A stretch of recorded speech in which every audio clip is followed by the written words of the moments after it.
Good afternoon, everyone. My name is Jennifer Van Ostren, and on behalf of ACRL and Choice, I'd like to welcome you to today's program, Building Library Community Through Social Media, sponsored by Springer and featuring Doralyn Rothman and Scott Young from Montana State University. Today's discussion is one in a series of sponsored webinars from ACRL and Choice that addresses new ideas, developments, and products of interest to the academic library community. Free to users, these structured 60-minute live presentations provide the opportunity for interactive discussions of important new issues and developments in academic librarianship by librarians, vendors, authors, and other interested stakeholders. Before we get started, I'd like to point out a few features of the webinar software. In the main area of the screen, you can follow along with the presentation materials. Along the left-hand side, you will also see a Q&A panel that you can use to submit questions or comments. We will spend some time responding to your questions during the program, so please feel free to submit these throughout. And finally, please note that today's program will be recorded and all registrants will receive follow-up instructions on how to access the archived version. Our featured speakers today are Doralyn Rothman and Scott Young, and here to introduce them is Christy Showers, who serves as Library Marketing Specialist for North America Springer. Christy? Thanks, Jennifer. And again, welcome everyone. In library marketing here at Springer, we're very involved in connecting with the library community via social media and are always interested to learn more about what is and isn't working for academic libraries in this space. And I'd like to invite you to check out Springer Library Marketing on Facebook, Twitter, and Pinterest. On Twitter at library_zone, on Facebook.com/Springer Library Zone, and on Pinterest.com/Springer LibZone. We're excited to have Doralyn Rothman and Scott Young, both from Montana State University Library, here with us today to speak about social media in academic libraries. Doralyn is head of collection development, and she has over 20 years of experience in academic librarianship. Her current research interests include building successful and strategic social media plans, social media optimization, community building and engagement, and public budgeting and resource allocation in libraries. And that brings us to Scott. As Digital Initiatives Librarian, he leads user experience research and web analytics reporting. His work focuses on front-end web design, digital library development, information architecture, search engine optimization, and social media. And he has presented research nationally and internationally. And at this point, we're ready to get started. So take it away, Doralyn and Scott. Thanks, Christy. We're about to share our screen here. And so I'll be talking to you about our experiences at Montana State University with transforming community with a social media program. We should note that your community is going to be different than ours, so take away what you can for your local setting, and hopefully you can apply these ideas to optimize your community. So today we're going to be talking about 3 different areas. We're going to be giving you a background on our social media efforts, and then we're going to talk about our online community research around those efforts, and then finally we'll be talking about the concept of unmarketing with social media. So let's just get some context about internet and social media use to set the stage. You'll see here in a research from Pew Research Center that from 1995 to 2014, the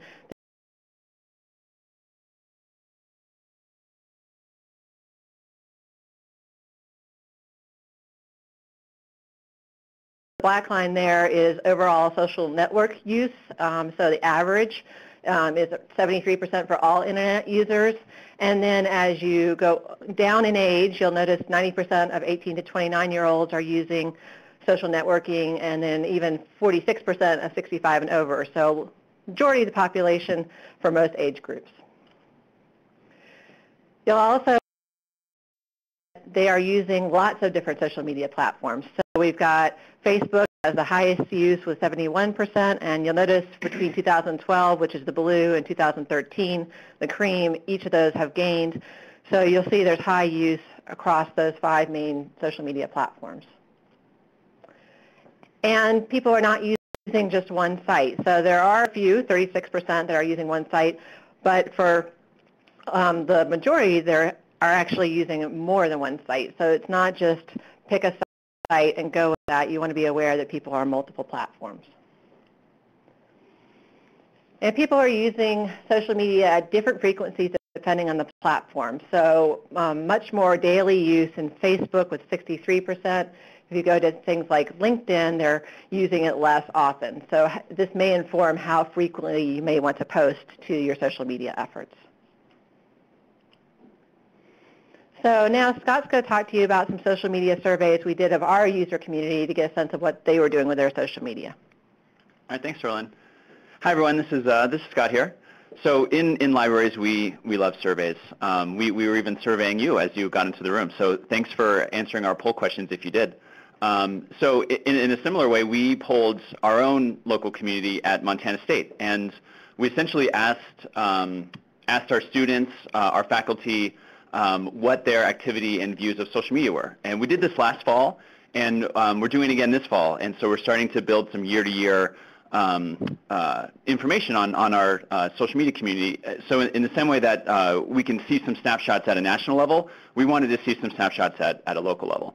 So this was a cross-section of our respondents from last year. So we had a pretty good balance between students and faculty, staff, and then just a handful of others. So a poll like this, we just used Google Forms. We promoted it on our library homepage through social media. This is something that you would be able to reproduce it as well for your local communities to have a sense for which platforms people are on, how people are thinking of social media. So we asked questions like, which social media sites have you visited in the past month? And so once we started to see the differences from last year to this year, it's actually really interesting. Just a summary of this graph here.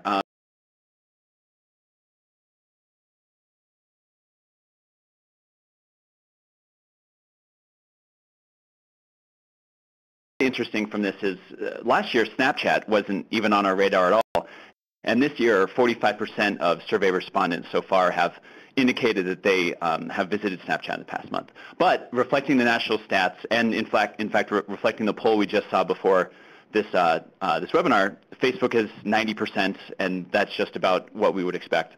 And Twitter is creeping up to the 50% mark. We also asked questions about specific platforms, so how often to use Facebook. What's interesting about this is that what we're starting to see is that while more people are using Facebook overall, they're using Facebook less frequently. So there are fewer people using Facebook on a daily basis, more people using it on a weekly basis and a rarely basis. So this is sort of interesting, and we'll return to this poll in future years as well, just to sort of track where we should be dedicating our own energy. So Twitter. Twitter is a platform that we pay a lot of attention to because it's nice to do research on Twitter. So it's good when we see Twitter growth, as we do here. There are more people using Twitter, more people using it more frequently on our campus. Then we ask more qualitative questions. What is the value of each of these social media networks for you? So people are indicating that Twitter, if you just look at the high value, 2013 is on the top, 2014 is on the bottom. 14% last year said that Twitter was high value. This year, 20%. So it's nice to see that people are using social media more often, more frequently, and they actually see it as a higher value. Then we ask questions in a general sense, such as social media is a valuable way to connect with others.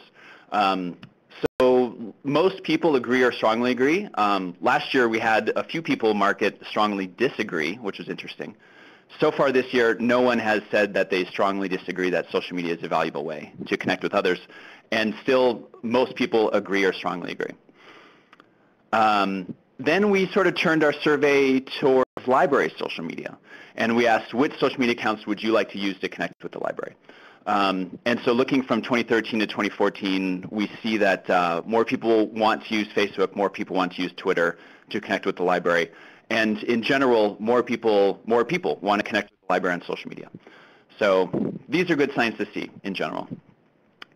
Then when we ask which social media sites have you actually used to connect with the library, it's a slightly different picture. The percentages, of course, go down. So people want to connect with the library on Twitter, but far fewer people have. I mean, on social media, but far fewer people have. So there's sort of a question of how do we reach these people, what are effective ways to engage them, and in a sense that's really what we're talking about today.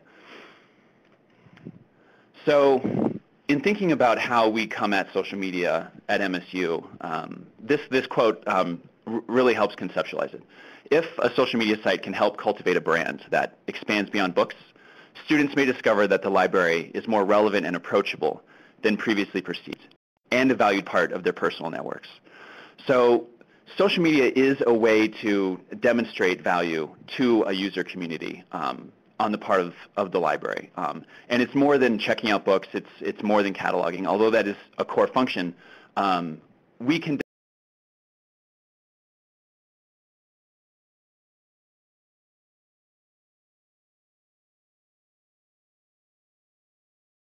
Zeynep Tufekci is a social media theorist and sociologist from University of North Carolina.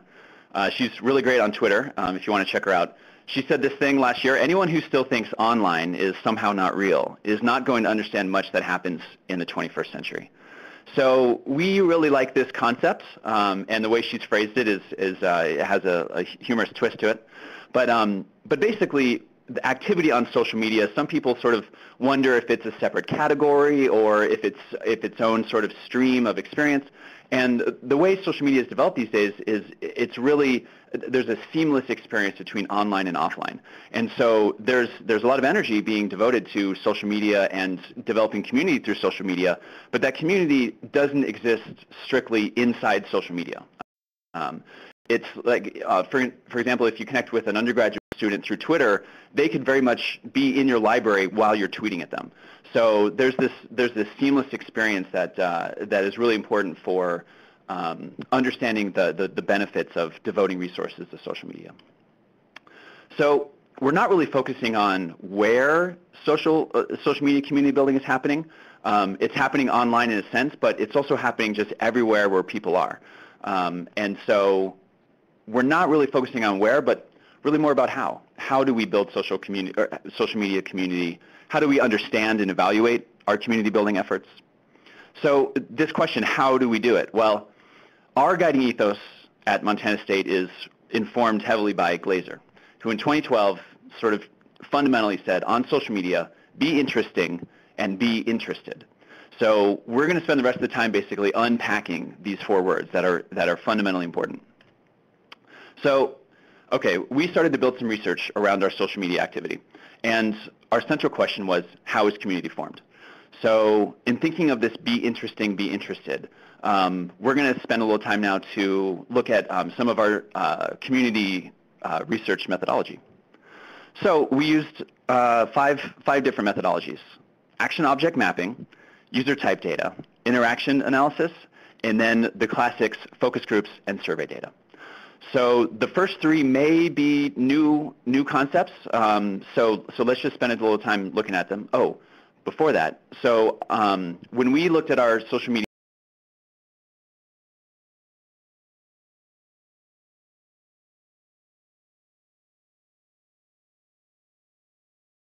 you'll notice on the right, May 2012 is the break between Group 1 and Group 2. May 2012 was when Dorlin started tweeting on Twitter. She's our dedicated personnel. We developed a program to guide our efforts on Twitter, and we developed a formalized plan to help us guide and give us vision. And so this May 2012, basically everything before that was just unfocused, and everything after it was focused. So we wanted to see, after a year from May 2012 to August 2013, if there was differences in our community. So we applied these different methodologies to these two separate, distinct groups of followers, and let's see what happens. So Group 1, before Dorlin came on, before we had our program, our content was characterized by a lot of automated tweet content.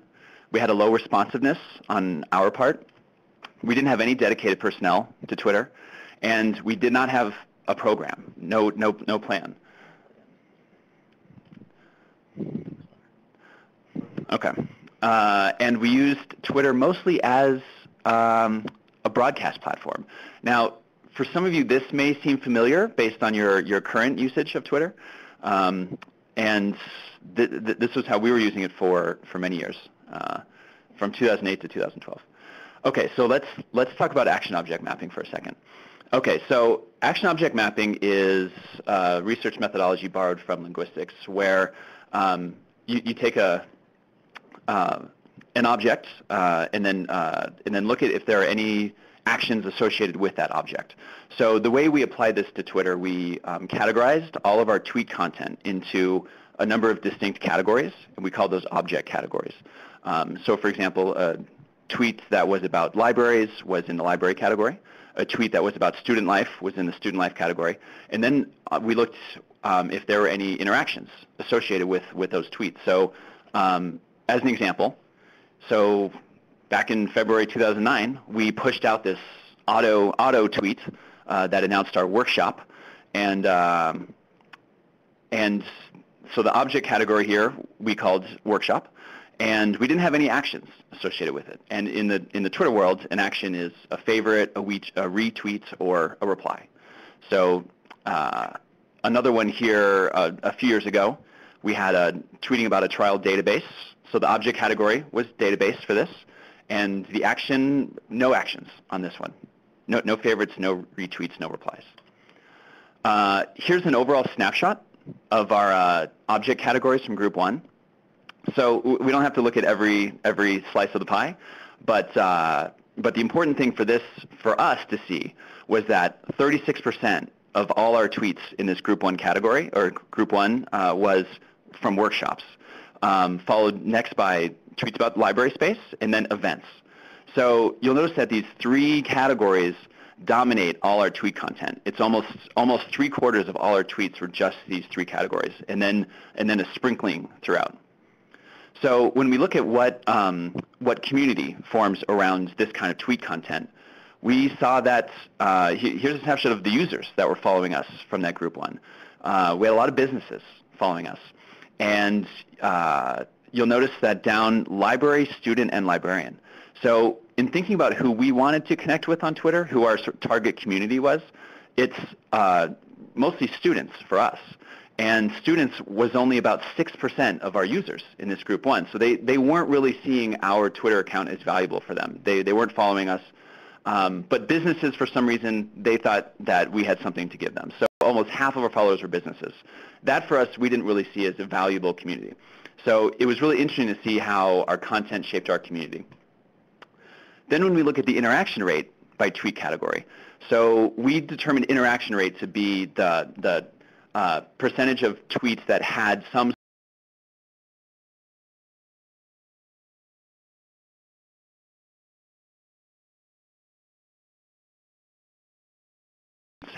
sort of interaction. And then likewise with student life, we had almost 15% of all tweets about students had some sort of interaction. Now, the big takeaway for us on this graph when we started to see these numbers come back, a lot of our tweets didn't have any interaction. So we're just sort of like really tweeting out into the void. We're just sort of sending these messages out, and no one is replying, no one is engaging. So we're tweeting a lot, but not getting a lot of interaction. Then when we match up the frequency of categories with the interaction rate, we can start to see some interesting imbalances come out. So on the left, the workshops, we had 36% of all our tweets were dealing with workshops in the first group, but 0% interaction rate. So we tweeted out, no one would say anything. Then when we look at our local community and our student life, the darker green bar, we didn't really tweet about them a lot, just in like 2-3% of all our tweets were about those things, those object categories. But when we did, we had a high interaction rate. 25% of local community tweets had some sort of reply or retweet or favorite, but we really weren't tweeting about that. So before we did this research, we didn't really have a clear view of this. And so when we saw this, we could see, wow, it's like, okay, we can see what our community wants to hear from based on their level of interaction with our content. So when we looked at the median interaction rate for all of Group 1, it was 12.5%. So 12.5% of all the tweets that we published in Group 1 had some sort of interaction, which is pretty low. In terms of an engagement rate, it's pretty low. So let's keep that number in mind as we look at Group 2. So when Doralyn came on and we applied our social media program, Group 2 was then characterized by original and unique content, a high level of responsiveness from us. Doralyn is really great at paying attention and replying to people. We had dedicated personnel, Doralyn, and we had our social media program that guided our efforts. And fundamentally, we used Twitter as an interactive platform, whereas previously Twitter was more of a broadcast platform, sort of a one-way. We transformed it into a two-way, which we're going to talk about is very important. So here is an example from our Group 2. Congratulations, Montana State graduates. We've enjoyed the many hours you spent with us, and you're always welcome back as alumni. Hashtag Montana State. So Montana State is our sort of umbrella tag at MSU. So the object category for this tweet was student life, and you'll see that it has 2 retweets and 3 favorites. So 5 actions associated with this object, which is great. Here's another example. Doralyn invented a holiday. It's National Hug Your Library Day. People are hugging MSU's Rennie Library. Post your pics if you give it a hug too. So we've got this nice photo of some of our library staff and students like sort of hugging the library. It got 3 retweets, and then someone replied and said, a library staff member said, "This is why I love my job." So this is great. We're getting some nice engagement on this tweet. So here's the overall snapshot of the object categories from our Group 2 after we applied our social media program. So student life is now the biggest slice of this pie. 25% of all our tweets were about students. And so you'll notice just taking a glance at this, our same object categories are distributed much more evenly. And instead of tweeting about databases and workshops, we focus that around to students and paying attention to what sort of the student rhythm throughout the year, being responsive to their needs. And we saw some really interesting things as a result of that. So when we look at what we were tweeting from Group 1 versus Group 2, we reduced workshops over on the left. We increased student life. This was our main change because we wanted to connect with students. So we wanted to produce content that was relevant to them. So we evened out our content and focused on student life. And the community that formed around this content shifted dramatically as well. Businesses dropped from nearly 50% to just about a third.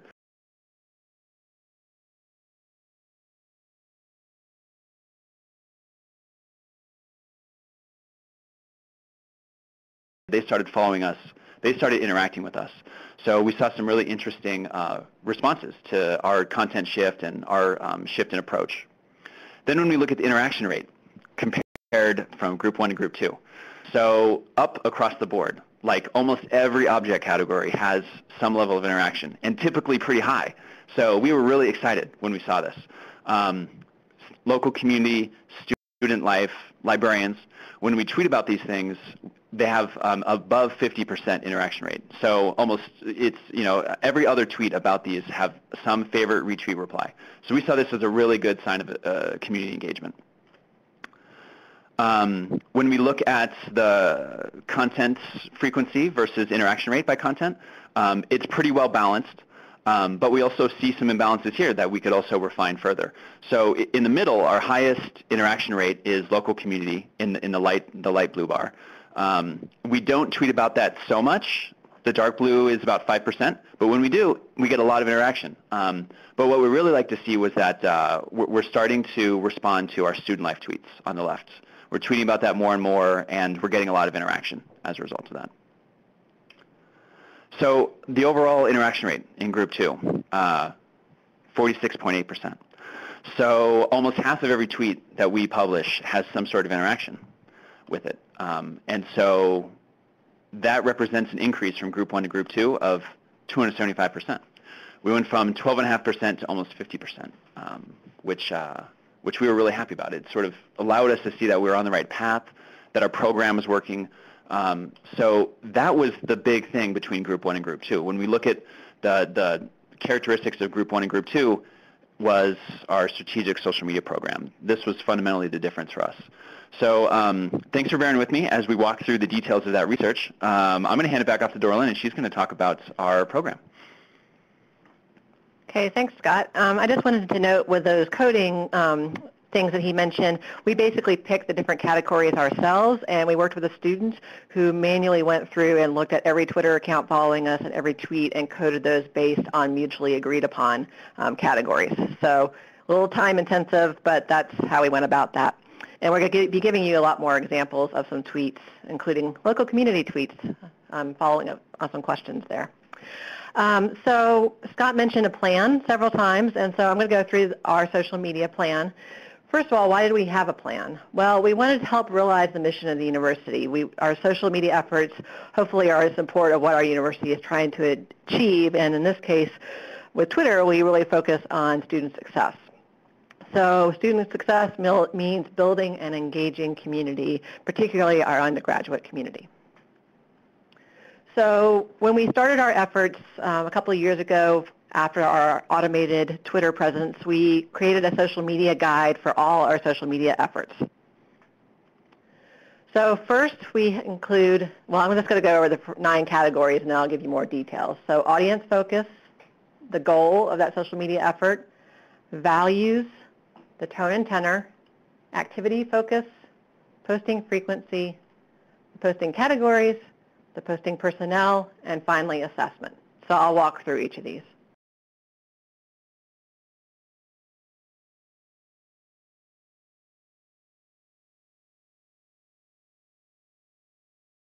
We'll include our Facebook efforts, our Instagram efforts, so you can see that our audience focus and different components vary. So our audience focus with Twitter is undergraduate and graduate students. And other MSU departments on campus, we like to try to support the efforts of our writing center and our admissions office and try to promote some of their activities to our undergraduates and graduate students. We try to be keeping abreast of what's going on more broadly, so we follow some key library and information professionals and organizations. And an example of the people we're trying to appeal to, this is during our orientation, and some of our student assistants were out front participating in our root beer floats that we were giving away, and we want people to see that we're interacting and engaging with students by example through this photo. And you'll notice here we're also playing with hashtags like Bobcat floats because Bobcat is our mascot. And you'll notice we had 2 retweets and 4 favorites from that. Our goals include building an online community. As Scott noted before, our community isn't just online or offline, but our community in general participates in all those venues. And so here our focus was when they're spending time online. Forming partnerships, we want people to be advocates for the library and for us to be advocates of them.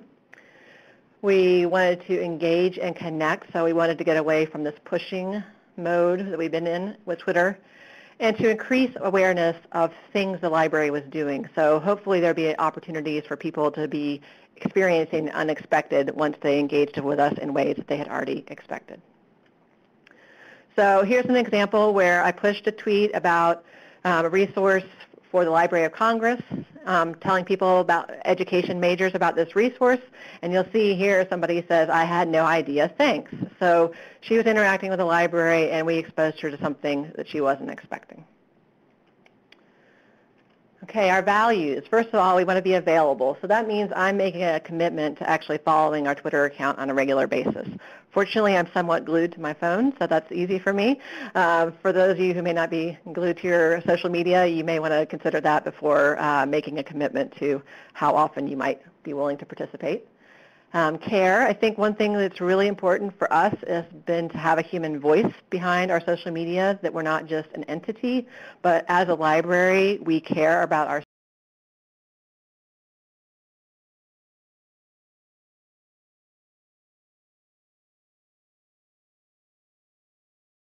that's exposing them to things, but also being able to encourage scholarship through our community by sharing the resources the library has to offer and what other resources on campus offer. So here's an example of the care part of things. We have a program called Pause to De-Stress, and that's when we have therapy dogs that come in at the end of the semester, and so we are promoting this, and we ask if we can get a round of a pause, and we have Montana State and Shake as our hashtags. So you'll notice here there's a little bit of a humor element, and I would encourage you not to be scared, to be a little bit humorous if you are so inclined. So the activity-focused tone and tenor. Information sharing. So we're not afraid to put out information about activities and databases and that kind of thing, but we're just trying to make sure that's not the only thing that we're doing. Social interaction. So when we see people comment on something, we're ready to actually reply. So it's not always us initiating the conversation. And hopefully we are having a welcoming, warm, cheerful, and energetic tone. So people usually like to be around those kinds of folks, so hopefully the library is being approachable. So here's an opportunity where we shared one of our digital photographs from our digital collections. And we say, in the past, our men's basketball team used to play against a much smaller, almost microscopic team. And so you'll notice here they've got this little thing on the floor that's just a game for simulating basketball. And the people who interacted with us the most were our alumni foundation, our MSU athletics, and somebody from the football team. So obviously this resonated with them as something funny, and it was a way of surfacing one of our digital collections.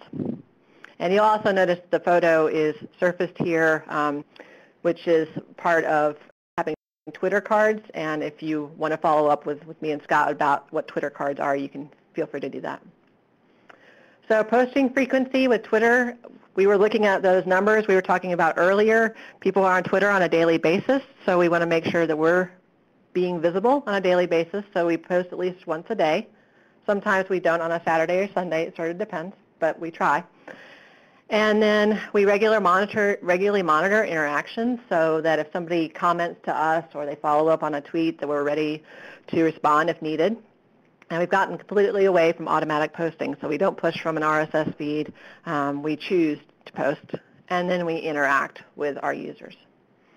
So Scott mentioned before that we hugged our library. Well, we decided to hug our library again this year. We decided to do it on a different day. We've made up the holiday, so we figure we can hug the library whenever we want. And you'll notice it got a lot more traction this year at 12 retweets and 8 favorites, and part of that is because we have a lot more followers than we did a year and a half ago when we did that the first time.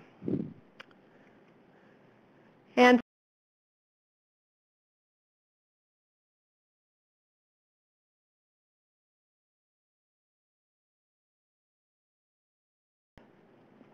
work, so we had some student focus groups. So one student commented on how organizations are sort of notoriously bland on their social media accounts because everything you say represents the entire organization, and it's very hard to be edgy or funny when you have the organization's face attached to it. And some of you may have had the same experience yourselves. If you're active on Twitter personally, and then you're tweeting on behalf of the library, or perhaps you're managing the library's Facebook account, and you have your own Facebook account, it's a very different approach in the sense that you're not just speaking for yourself, you're speaking for an organization. So I've tried very hard to be respectful, try to not to say things that my colleagues would be aghast by, also not to be so dry that nobody wants to actually interact with the library. And then one student noted that he thought that Facebook was more of a community and that Twitter was more about receiving information. So, and that Facebook was also more interactive. So we took this as a little bit of a challenge with our Twitter presence, that we wanted to be getting away from receiving information, but to help build a community. And we asked them what they would like to see from a Twitter account from the library, and a student noted something that was more than just updating you on events, but was inviting you in and creating that community. So that's what our students want, is they want a community. So we have tried to rise to that challenge. And here's a tweet we got the other day. This is actually a new student. We initially connected with her during orientation, during those Root Beer floats, and she started following us, and I've been commenting on some of her tweets and favoriting, and she posted, "Huge shout out to MSU Library for actually interacting with students. Phantom of the Library, you rock." This is exactly the kind of thing that gives us some affirmation that we're on the right track, at least with some of our new students.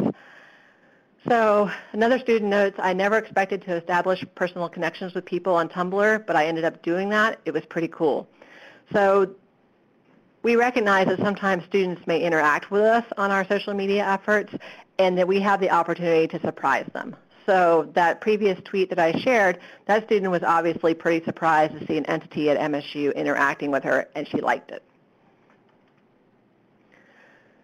So another student noted, if you have a Twitter account, you have to give people a reason to follow you. I think a lot of entities at MSU do not understand that. The library does an awesome job. You guys give people a reason to follow you. You're responsive, you're clever, interesting, and it's not just event updates. And I'm serious, I really admire all the student social media at the library. This is an actual quote. We did not pay the student to say this. We were very fortunate that we had a big fan in this particular student. But again, I think she just really articulated for us what we had been observing in terms of our interactions from our tweets is that we needed to be interesting and we needed to be responsive. So we're not just being interesting, we're being interested in our community. Here's a few examples of tweets. This is one where we put out there that people could tweet at MSU Library and we'll help you, and we hashtagged it Montana State.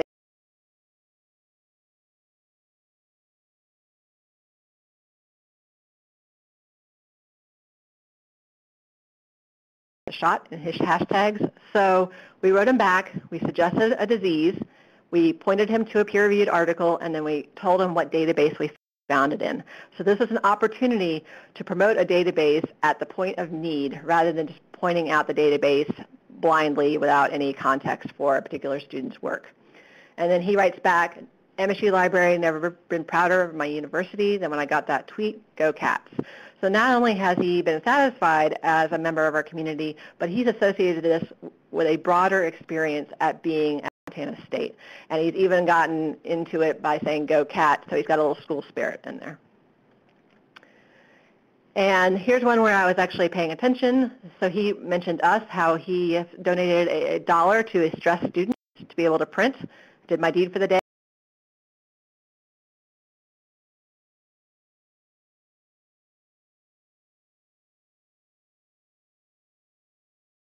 Dogs to de-stress during dead finals week. It's safe to say Montana State is the best school ever. And again, she's associating this with a broader experience. And so I wrote back and says, yay, glad to make students happy, wag's tail. So again, not only did I just say something back to her, added a little humor with the tail wagging. And she liked that. And then here's one where we got a little sillier about avoiding personal hygiene during finals week. Nature is kindly providing snow showers a day to rinse away the study grime. So 4 retweets from that, and apparently I did not offend too many people since nobody wrote back about that. So we asked students about how important the idea of personality is for social media. Somebody says it's essential, and then another person said it's huge, which again, I think coming back to campus and coming back to the library has personality, and that's why people follow it. So in summary from our 2 groups here, from group 1 to group 2, we posted new content under our social media plan. We had new types of interactions, formed new connections with our community, and that community itself grew. And this possibly suggests new value for the library. Now Scott's going to talk to you a little bit about unmarketing. All right, so yes, let's turn this discussion towards marketing, or as we think of it, more unmarketing. So this question of value, is social media investment worth it for the library? Is it worth it for our communities? And a lot of what we talk about through social media or about social media is marketing very valuable library resources. We invest a lot in e-resources, databases, and is social media a way to connect users to those things? And we see that the answer to that question is yes, but not exactly in the way that we always think of how to do it. And the way the reason we call this unmarketing is there's an indirectness to it. So instead of thinking of telling a student directly through an automated blog post that says we have this new trial database, we come at it at a more indirect way. And we think of it more as relationship building and less hard selling. And we think that building relationships through social media is a way to bring users into our world and bring us out into their world. And so it's less hard selling. It's less use this database or use this e-resource, and building a qualitative relationship with a student. And as a result of that, they will use our resources. So that's sort of what we've seen. So we focus more on the relationship, less on the sell.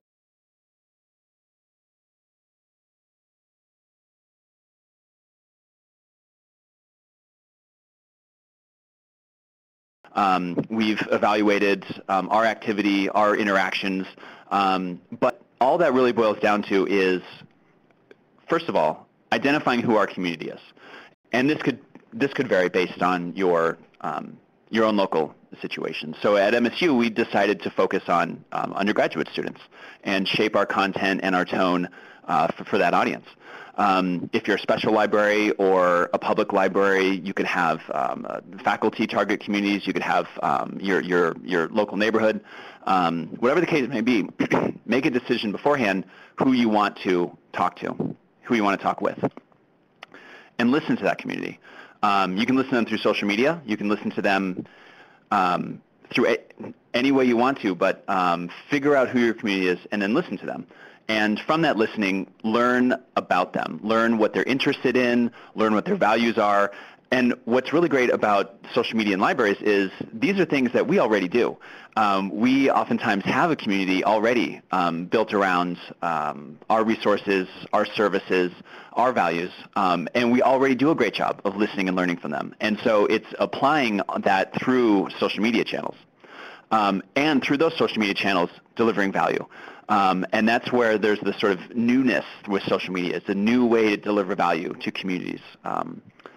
So a conversation stream in social medias, in libraries regarding social media, it sort of revolves around this listening aspect. So last year, there was an article published in Library Journal, social media. Libraries are posting, but is anyone listening? So this has been sort of a common question about social media in libraries. So we're posting a lot in libraries. We're active on social media, but is anyone listening? Is there anyone out there listening? Or really is it just sort of a void out there? So the frame of this question is, we're posting, are they listening?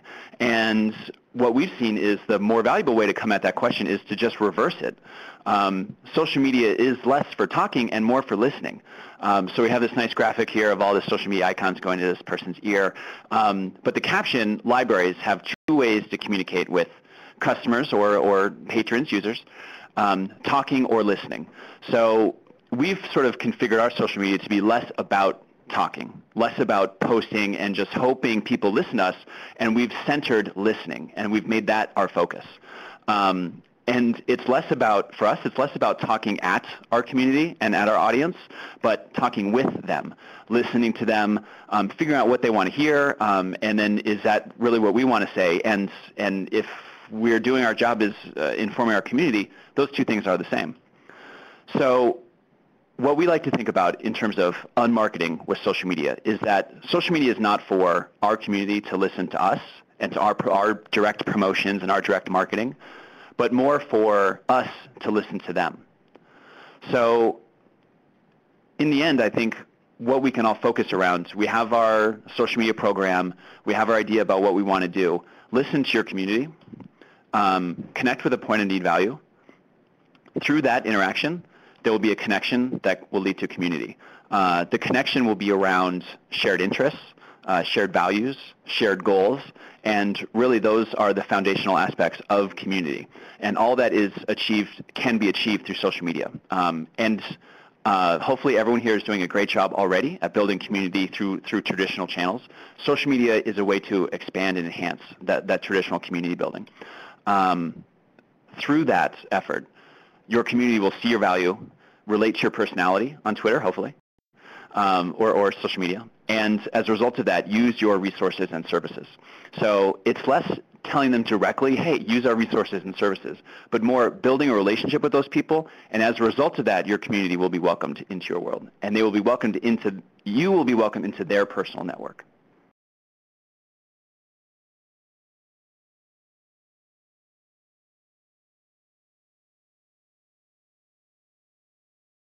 Psychosocial nursing. You mean you want me to BS my way through it? Okay.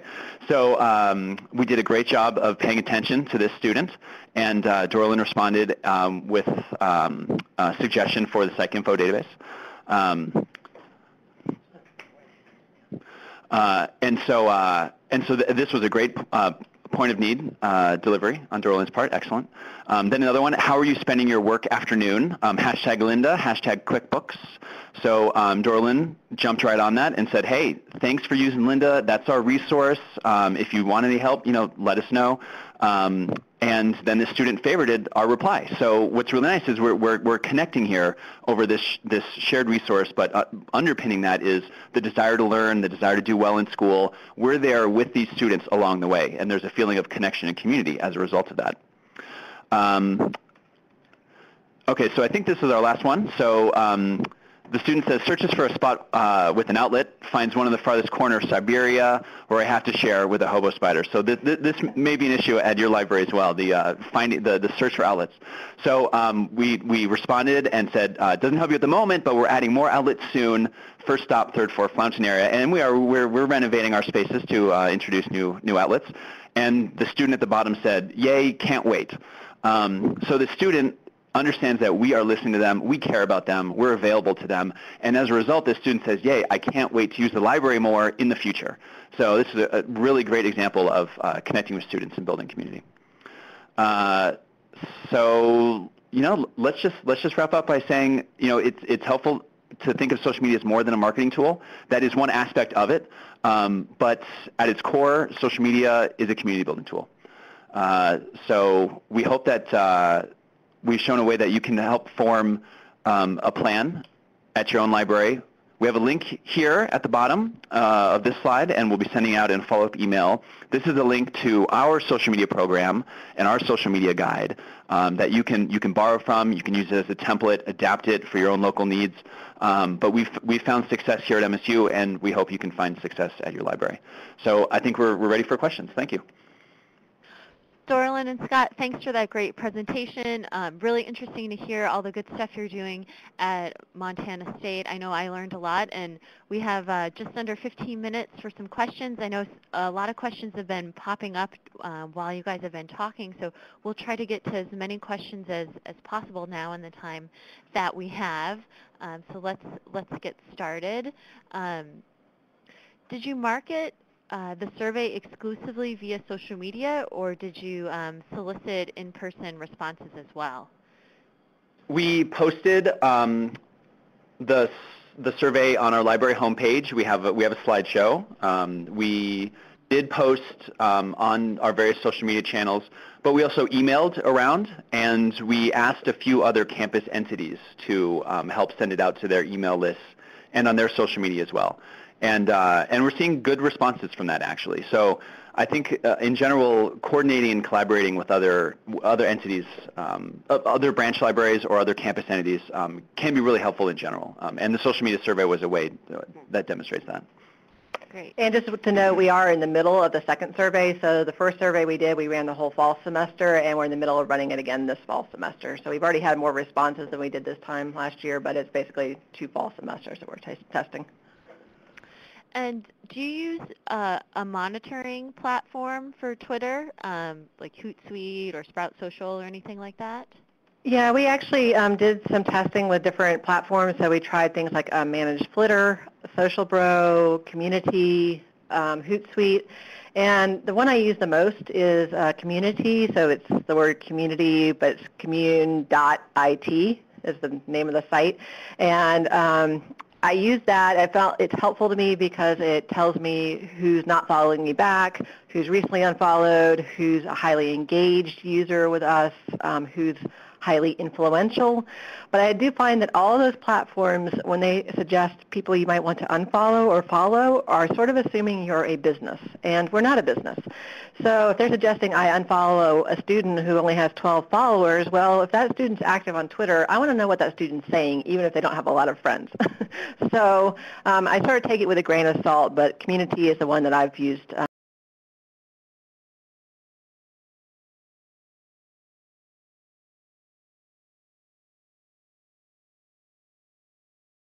of students that were connecting with you and saying, how did you know that the student was following you, and how did you identify the students in the post you were sharing that they were a student at your library and a student that was connecting with you? Or is it, basically, are these students that you're following? How do you know that these are students at your library?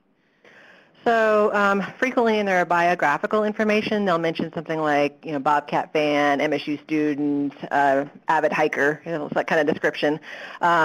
Frequently they'll post things with the Montana State hashtag in their posts. I will also take a look to see who else they're following and who is following them. So our main Montana State account frequently will repost things from students at football games and at events around campus.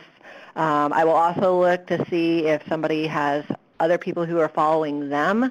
And so if you look in Twitter, it'll tell you how many of the people you're following are also following that person. So you can start to get a sense of, okay, the students are generally interacting with other students on campus. So sometimes it is hard to tell, particularly like Montana State. You might see things that say MSU. So I've had to sometimes look back at a person's tweets to determine if they're talking about MSU library, which MSU library they're actually referring to. And Michigan State definitely has a lot more students who mention their library than ours. Great. Does that help, Christy? Yeah, I think that sounds like a good answer to the question. So a lot of it is really based on the hashtags that people are using and if they're mentioning the school in it. Yeah, hashtags, mentioning the school, mentioning other things that they're doing at MSU. And I mean, if you look at somebody's tweets, you can usually tell. I mean, if they'll mention the weather, like for example, they'll say, "Oh, snowing again." Well, Montana gets a lot of snow. A lot of the rest of the country doesn't get snow as early as we do. So just little cues like that can give you a really good sense of where that person's actually located. So it's really context-based, yeah. And then, so a follow-up question to that. So when you're compiling these things and looking for that context, how much time are you spending looking for this information, finding who's following you and retweeting you, and sort of what's the time that you're putting into your strategy and your social media? It's kind of sporadic. So there are times where I've been doing something for a certain amount of time where I haven't actually updated our followers and people I'm following for a while. But so basically I monitor our tweets at us on a daily basis. And like I said, I tweet at least on a daily basis. I monitor the Twitter feed from the people I'm following on a daily basis. And then if somebody follows us, I'll take a look at their account immediately to see if I want to follow them back or not. And then every now and then I go into that community platform to see what users have become inactive. So if somebody hasn't tweeted in 6 months and they don't seem to have any interactions, it's possible they've sort of abandoned that account.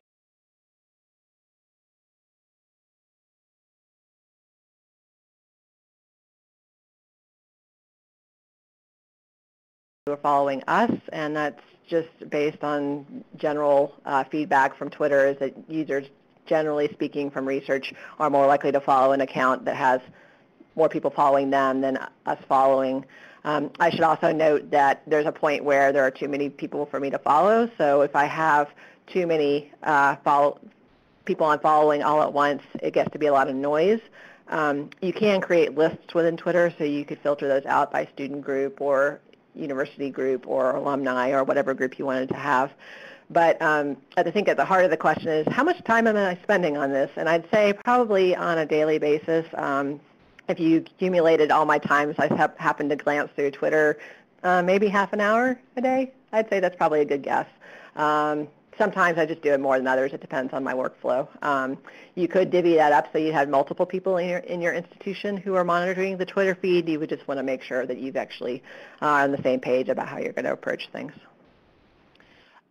And what about, is that a half hour just on Twitter, or is that collectively, because your library's involved in some other platforms, correct?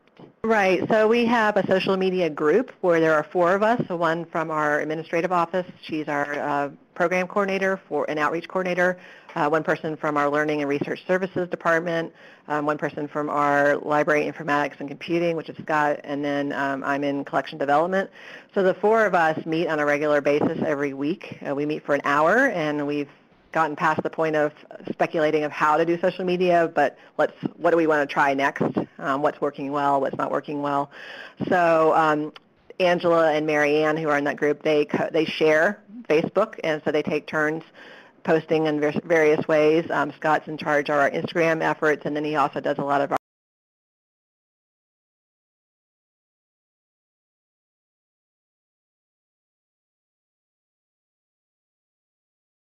fact that we've got active Facebook work, and actually Angela does Pinterest as well.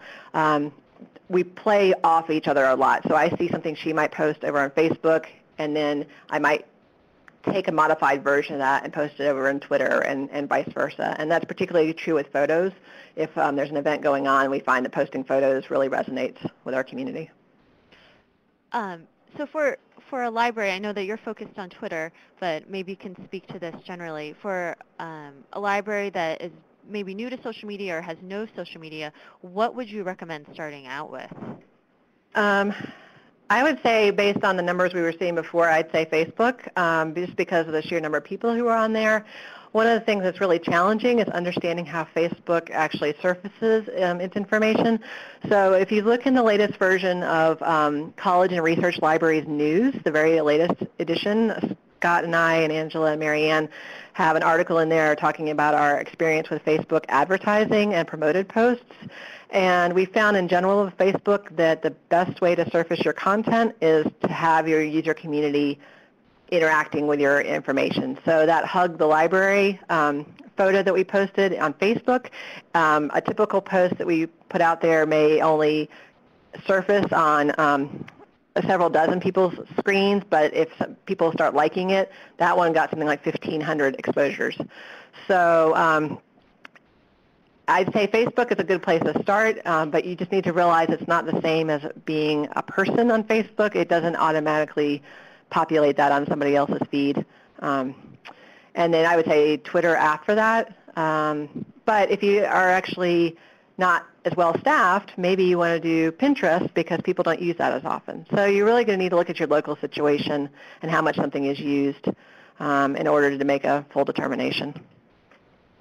And it looks like we have time for one last question. And I see that you shared your Twitter handles with us. Are our guests today free to contact you with any additional questions they may have that they didn't get answered, to reach out to you on Twitter? We would totally enjoy that. We would like to have a community conversation continue. So if you tweet at us, that would be particularly good because then you can see if other people have asked us similar questions. But yeah, feel free to tweet at us.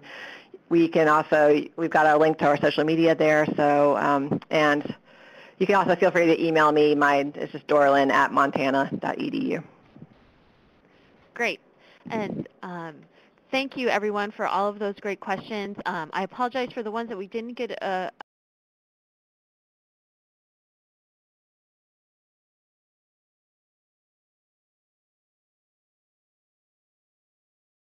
for. Great. Thanks, Christy. And thanks to Dorlin and Scott. I would like to give you both a virtual round of applause for spending time with us today and sharing some great information. We greatly appreciate your insights. As a reminder, we have recorded today's program, so be on the lookout for a follow-up email from ACRL and Choice that will include instructions on how to access the archived version. And thanks again to all our participants for joining us. I hope you enjoyed the session today and have a great rest of